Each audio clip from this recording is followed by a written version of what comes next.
Driving licence ನಿಮ್ಮ ಹತ್ರ ಇದ್ದರೆ ನಿಮಗೆ ಸರ್ಕಾರದ ಕಡೆಯಿಂದ ಈಗ ಒಂದು ಹೊಸ ರೂಲ್ಸನ್ನಾದರೆ ಜಾರಿಗೆ ಮಾಡಲಾಗಿದೆ. ಬನ್ನಿ ಅದರ ಬಗ್ಗೆ ಕಂಪ್ಲೀಟಾಗಿ ಇನ್ಫಾರ್ಮೇಷನನ್ನು ಈ ವಿಡಿಯೋದಲ್ಲಿ ನಾವು ತಿಳ್ಕೊತಾ ಹೋಗೋಣ.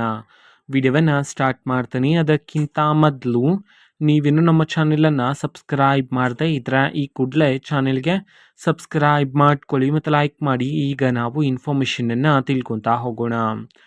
ಹೌದು, ಡ್ರೈವಿಂಗ್ ಲೈಸೆನ್ಸ್ ಇರೋರಿಗೇನೆ ಸರ್ಕಾರದ ಕಡೆಯಿಂದ ಈಗ ಒಂದು ಹೊಸ ರೂಲ್ಸ್ ಅನ್ನಾದರೆ ಜಾರಿಗೆ ಮಾಡಿರ್ತಕ್ಕಂಥದ್ದು. ಆ ಒಂದು ಹೊಸ ರೂಲ್ಸ್ ಏನು ಅಂತಂದರೆ, ಈ ಹಿಂದೆ ಎಲ್ಲ ನೀವು ಹತ್ರ ಡ್ರೈವಿಂಗ್ ಲೈಸೆನ್ಸ್ ಇದ್ದು ಅದು ಎಕ್ಸ್ಪೈರ್ ಆಗಿದ್ದರೆ ನೀವು 1 ತಿಂಗಳವರೆಗೂ ಸಹ ಎಕ್ಸ್ಪೈರ್ ಆಗಿರ್ತಕ್ಕಂಥ ಡ್ರೈವಿಂಗ್ ಲೈಸೆನ್ಸ್ ಮುಖಾಂತರ ನೀವು ವಾಹನವನ್ನು ಚಲಾಯಿಸಿ ಮಾಡ್ಬೋದಾಗಿತ್ತು.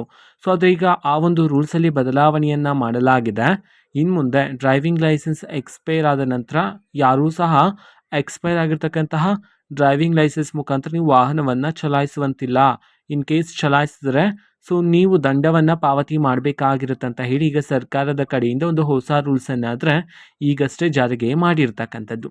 ಓಕೆನಾ. ಈ ಕಾರಣದಿಂದಾಗಿ ಡ್ರೈವಿಂಗ್ ಲೈಸೆನ್ಸ್ ಎಕ್ಸ್ಪೈರ್ ಆಗೋದಕ್ಕಿಂತ ಮೊದಲೇ ಅದನ್ನು ನವೀಕರಣ ಮಾಡಿಸ್ಕೊಂಡು ನೀವು ವಾಹನವನ್ನು ಚಲಾಯಿಸಿ ಮಾಡ್ಬೋದಾಗಿರುತ್ತೆ. ಇದು ಇವತ್ತಿನ ಒಂದು ವಿಡಿಯೋ. ಈ ಒಂದು ಮಾಹಿತಿಯನ್ನು ಡ್ರೈವಿಂಗ್ ಲೈಸೆನ್ಸ್ ಬಳಕೆ ಮಾಡೋರಿಗೆ ಸರ್ಕಾರದ ಕಡೆಯಿಂದ ತಿಳಿಸಿರ್ತಕ್ಕಂತಹ ಒಂದು ಬದಲಾವಣೆಯಾಗಿರ್ತಕ್ಕಂತಹ ಹೊಸ ರೂಲ್ಸ್ ಆಗಿರುತ್ತೆ. ಇದು ಇವತ್ತಿನ ಒಂದು ವಿಡಿಯೋ. ಇದೇ ರೀತಿ ಎಲ್ಲ ಯೋಜನೆಗಳಿಗೆ ಸಂಬಂಧಪಟ್ಟಂತೆ, ಜೊತೆಗೆ ಕಾಂಗ್ರೆಸ್ನ ಎಲ್ಲ ಯೋಜನೆಗಳಿಗೆ ಸಂಬಂಧಪಟ್ಟಂತೆ ಇಂಪಾರ್ಟೆಂಟ್ ಅಪ್ಡೇಟ್ಗಳು ನಿಮಗೆ ಈ ಒಂದು ಚಾನೆಲಲ್ಲಿ ಇಮಿಡಿಯೇಟ್ಲಿ ಸಿಗ್ತಿರುತ್ತೆ. ಅದಕ್ಕೋಸ್ಕರ ನೀವೇನು ನಮ್ಮ ಚಾನೆಲನ್ನು ಸಬ್ಸ್ಕ್ರೈಬ್ ಮಾಡದೇ ಇದ್ರೆ ಈ ಕೂಡಲೇ ಚಾನೆಲ್ಗೆ ಸಬ್ಸ್ಕ್ರೈಬ್ ಮಾಡ್ಕೊಳ್ಳಿ.